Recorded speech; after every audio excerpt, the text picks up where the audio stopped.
Δεν με νιάξε να μετράω χιλιάρικα. Μόνο να μπαίνω και να τρέμω χιπχοπάδικα. Να έχω τον κόσμο να κουνιέται ασταμάτητα.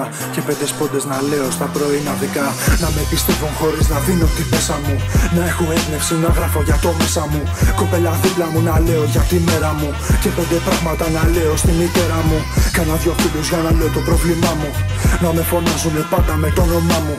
Δεν θέλω λούσα μα θα βγάλω τα λεφτά μου. Για να έχει πάντα την ίδια της η γιαγιά μου. Από μικρός ήξερα πάντα την ευγενία. Γράφω για άνθρωπους που δεν έχουμε συγγενεία. Πάει για την Όλγα, τη Μέρη, τον Όξ, το Γιασάι. Για να δεις φίλε μου τι πάει να πει οικογένεια. Βρες με ένα απόγευμα σε θέλω για να ράξουμε. Έλα από το σπίτι μου για play να ξεσπάσουμε. Βάλε 2 μπίκια, κάτσε κάτω για να γράψουμε. Κάτσε και μίλα μου, αυτό έχει απομείνει. Γέλια και κλάματα, νευροτρεχάματα. Φωτοβόλτες, πλάκες και ακόμα πόσα πράγματα. Τόσες συζητήσεις που κατέληξαν σε κλάματα. Άνθρωποι φύγανε, το ξέρω τι να γίνει. Παίρνουμε ευθύνη όπου φταίξαμε, το λέμε. Μη μας προδώσεις, δεν τα αξίζουμε, βλαμμένε. Παίρνανε μέρες πια που πλέον δεν μίλαμε. Δώσ' μου χαμόγελο και αγκαλιάσέ με. Έχω ένα όνειρο τώρα, το λέω πλάνο. Όσους μ' αντέξανε τους έβαλα πιο πάνω.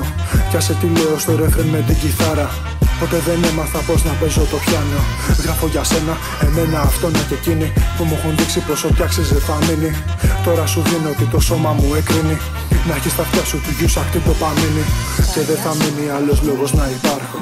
Θα σταματήσω πλέον να ράζω σε ένα πάρκο. Δεν θα φωνάζω πολύ όταν μου λένε Μάρκο. Θα έχεις ακούσει πλέον το λόγο που τα γράφω. Γιατί δεν με νιάξε να μετράω χιλιάρικα.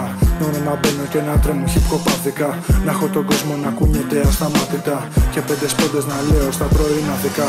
Να με πιστεύουν χωρίς να δίνω την πέσα μου. Να έχω έμπνευση να γράφω για το μέσα μου. Κοπέλα δίπλα μου να λέω για τη μέρα μου. Και 5 πράγματα να λέω στη μητέρα μου. Κάνα 2 φίλους για να λέω το πρόβλημά μου. Να με φωνάζουνε πάντα με το όνομά μου. Δεν θέλω λούσα μα θα βγάλω τα λεφτά μου. Για να έχει πάντα την ίδια της η γιαγιά μου. Να με πιστεύουν χωρίς να δίνω την πέσα μου.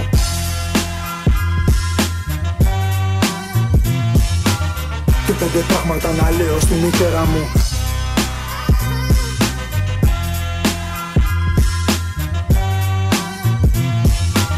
Για να έχει πάντα την ίδια της η γιαγιά μου.